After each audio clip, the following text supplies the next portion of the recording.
अस्सलाम वालेकुम दोस्तों, कैसे हो आप सब लोग। आज की इस वीडियो में मैं आपको बताने वाला हूं कि आप दराज इंस्टॉलमेंट प्रोग्राम कैसे हासिल कर सकते हैं और उसके लिए क्या क्या कंडीशंस हैं और बैंक के ऊपर आपको कितना मार्कअप देना पड़ेगा, कौन सी बैंक ये सर्विस दे रही है और आपके लिए कौन सा बैंक सबसे बेस्ट रहेगा। तो यहाँ पर मैं आपको बता दूँ कि इस वीडियो में हम इस बारे में बात नहीं करने वाले कि दराज की जो सर्विसेज हैं वो अच्छी हैं, बुरी हैं, फ़्रॉड है या नहीं है। वो आपका दूसरी लेवल पे बात आ जाती है, यानी कि सेलर्स के हिसाब से आ जाता है, दराज माल के हिसाब से आ जाता है, वो थोड़ा अलग हो जाता है सिस्टम। आज की वीडियो हम सिर्फ और सिर्फ इंस्टॉलमेंट प्रोग्राम के हवाले से बात करने वाले हैं कि आप दराज के ऊपर किस्तों के ऊपर चीज़ें कैसे ले सकते हैं, कौन सी बैंक इसके ज़रिए आप पेमेंट कर सकते हैं, कौन से बैंक का कार्ड आपके लिए सबसे बेस्ट रहेगा और क्या क्या कंडीशन है। सबसे पहले हम कंडीशन की बात करते हैं। जो दराज का इंस्टॉलमेंट प्रोग्राम है उसके लिए आपके पास एक कंडीशन ज़रूरी है और वो सिर्फ एक कंडीशन है। उसकी आगे कई और कंडीशन बन जाती हैं, लेकिन दराज सिर्फ एक कंडीशन कहता है, वो ये है कि आपके पास दराज की जो बैंक्स हैं, सपोर्टेड बैंक्स, उसका क्रेडिट कार्ड होना चाहिए। दराज को आपका डेबिट कार्ड नहीं चाहिए। दराज को आपका जैज़ का डेबिट कार्ड, जैज़ कैश का डेबिट कार्ड या टेलीनॉर इजी पैसा का डेबिट कार्ड, किसी भी बैंक का डेबिट कार्ड नहीं चाहिए। दराज मांगता है सिर्फ और सिर्फ क्रेडिट कार्ड। अब आपको डेबिट कार्ड और क्रेडिट कार्ड का नहीं पता तो मैं आपको बता दूं कि जो डेबिट कार्ड है वो डायरेक्ट आपके अकाउंट के साथ लिंक होता है। उसका मतलब ये होता है कि आपके अकाउंट में जितने पैसे होते हैं आप डेबिट कार्ड के जरिए सिर्फ उतने पैसे खर्च कर सकते हैं, उतने पैसे ही निकलवा सकते हैं। जबकि जो क्रेडिट कार्ड होता है वो आपके अकाउंट से मुंसलिक तो होता है, लेकिन वो इस तरह नहीं होता। अगर आपके अकाउंट में 0 रुपये भी हों तो आप क्रेडिट कार्ड के ज़रिए अपनी लिमिट के हिसाब से पैसे निकलवा सकते हैं, यानी कि आपके जो अकाउंट है उसमें कुछ पैसे नहीं है। लेकिन अगर आप क्रेडिट कार्ड यूज़ करते हैं, आपके पास क्रेडिट कार्ड है उस बैंक का, तो आप पैसे फिर भी निकलवा सकते हैं। क्रेडिट कार्ड का मतलब ये है कि बैंक वाले आपके ऊपर इतना एतबार करते हैं कि वो आपको उधार के ऊपर पैसे देने को तैयार हैं। डेबिट कार्ड और क्रेडिट कार्ड में यही फ़र्क है। अब प्लीज़ मुझे कमेंट में ये चीज़ ना पूछिएगा कि डेबिट कार्ड फलां बैंक का चलेगा, जायज़ कैश चलेगा या इजी पैसा चलेगा। भाई सिर्फ़ और सिर्फ क्रेडिट कार्ड चाहिए, और वो भी उन 5 बैंकों का जिसको दराज सपोर्ट करता है। अब कौन सी बैंक्स आ जाती हैं, सबसे पहले आप देख लें। 5 बैंक हैं जो इस वक्त दराज सपोर्ट कर रहे हैं इंस्टॉलमेंट प्रोग्राम के हवाले से। स्टैंडर्ड चार्टर्ड बैंक यानी कि SCB, silk bank, Al Falah bank, मुस्लिम कमर्शियल बैंक MCB, उसके साथ UBL यूनाइटेड बैंक। तो ये 5 बैंक्स हैं जिनको दराज इस वक्त इंस्टॉलमेंट प्रोग्राम के हवाले से यानी कि किस्तों के हवाले से सपोर्ट कर रहा है। तो अगर आपके पास इन 5 में से किसी भी एक बैंक का क्रेडिट कार्ड मौजूद है तब आप दराज के इंस्टॉलमेंट प्रोग्राम सर्विस हासिल कर सकते हैं। अब यहाँ पर मैं आपको एक सैड ट्रूथ बताने वाला हूँ, यानी कि कड़वा सच आपको एक बता दूँ, और वो ये है कि जो क्रेडिट कार्ड है वो आमतौर पर उसी बंदे को मिलता है जो कि अच्छा खासा पैसे वाला होता है। जो एक नॉर्मल गरीब बंदा है उसको क्रेडिट कार्ड नहीं मिलता।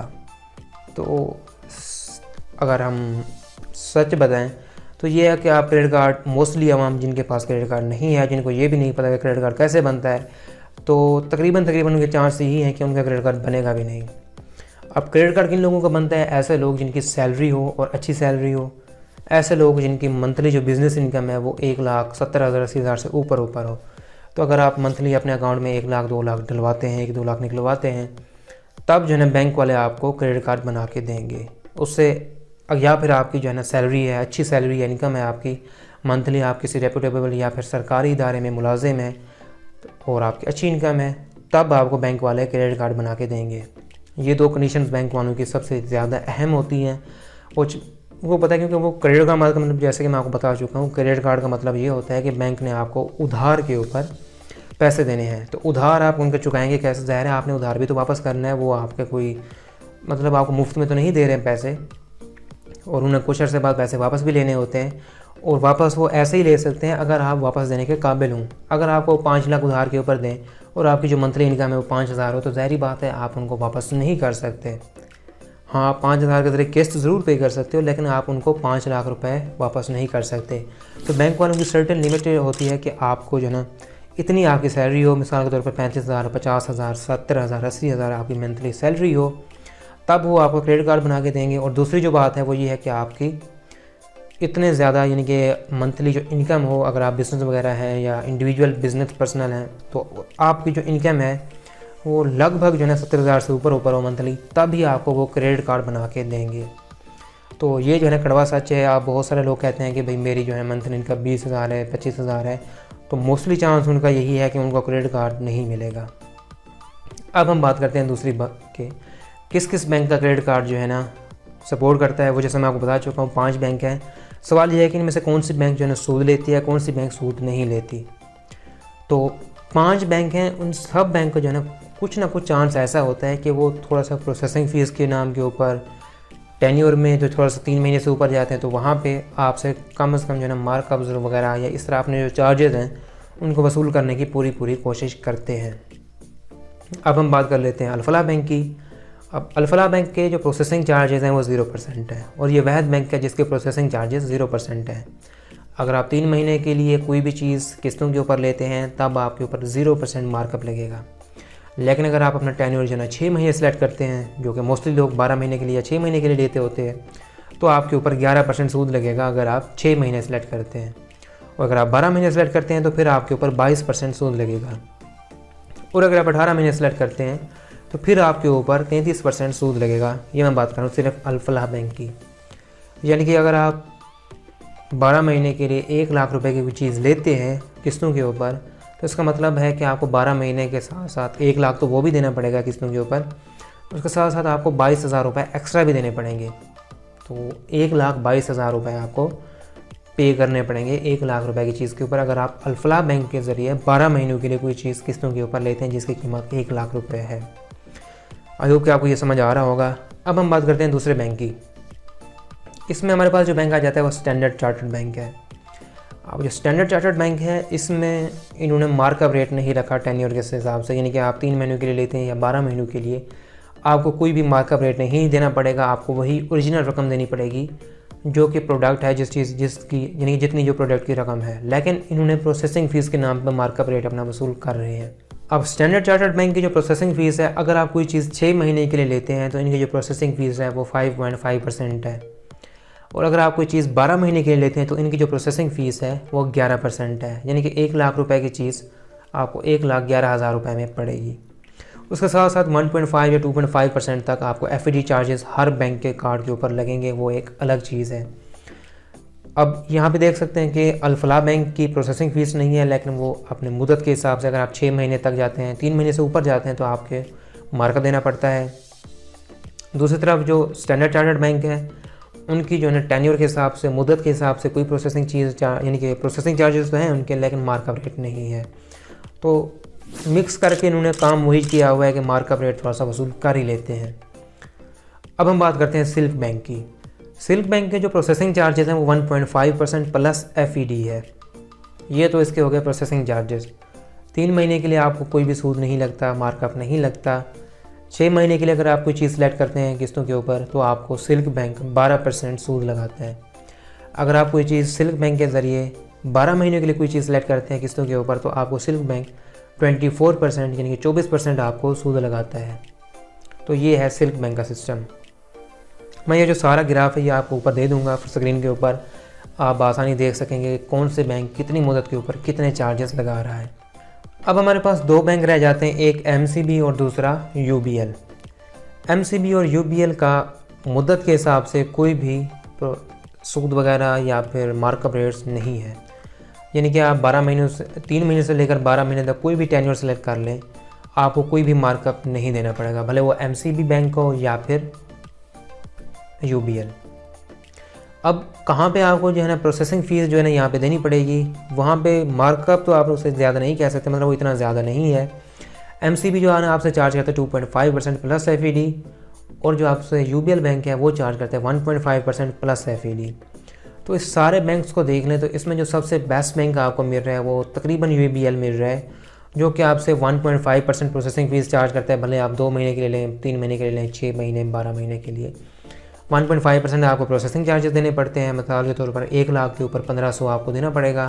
प्रोसेसिंग चार्जेस समझ लें, उससे मार्कअप समझ लें, सूद समझ लें, उसके साथ आपको 1.5% ही तकरीबन FED चार्जेस देने पड़ेंगे।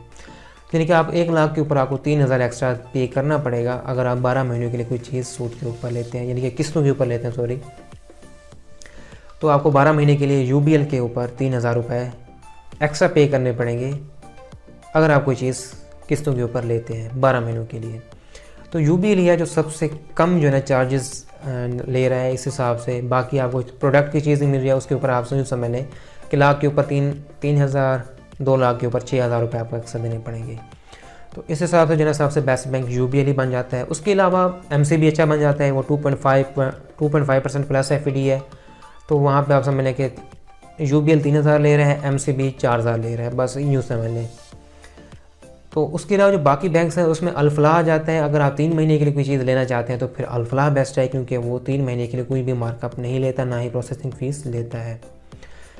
उसके बाद जहाँ पर बात आ जाती है सिल्क बैंक की, तो वो भी टेन्योर के ऊपर जो है ना आपसे पैसे लेते हैं। स्टैंडर्ड चार्टर्ड बैंक जो है ना वो टेन्योर के हिसाब से प्रोसेसिंग फ़ीस लेते हैं। वही एक ही बात हो जाती है, मतलब कान को इधर से पकड़ें या यहाँ से पकड़ें, बात एक ही है।